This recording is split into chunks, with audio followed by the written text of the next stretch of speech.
Бақыт екеуміздің ортақ немерелеріміз бар. Сыйлы, құрметті құдағиларымыздың есімдері Шайділда Әбілдаұлы, Нұрбибі Қонарбай қызы, Сейсенбай Қисманұлы, Роза Ыстықбай қызы.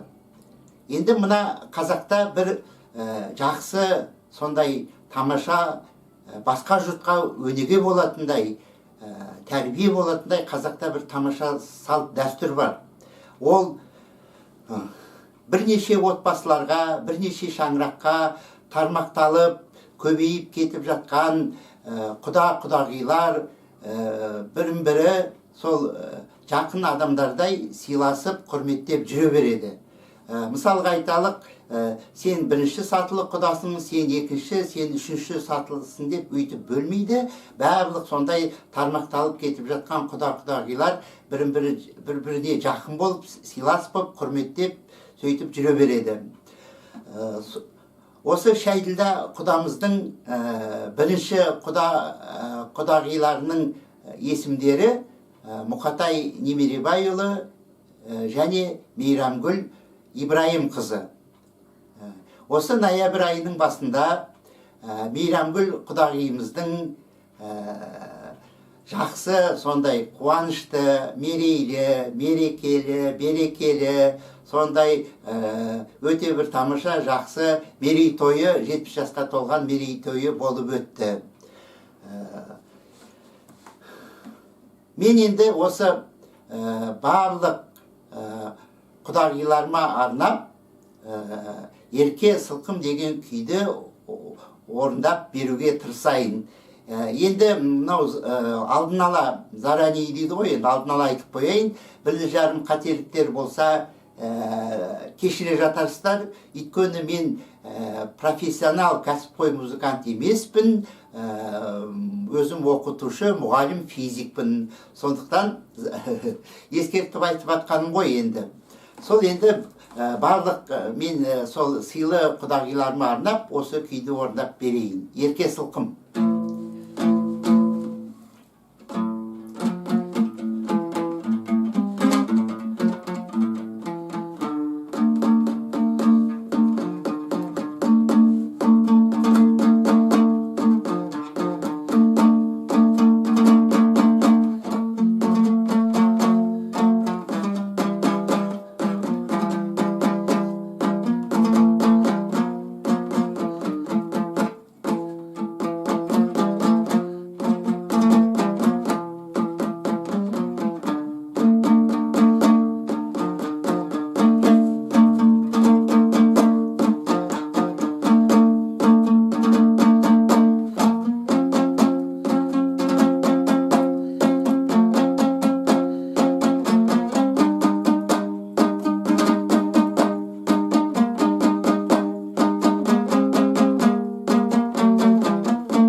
Рахмет.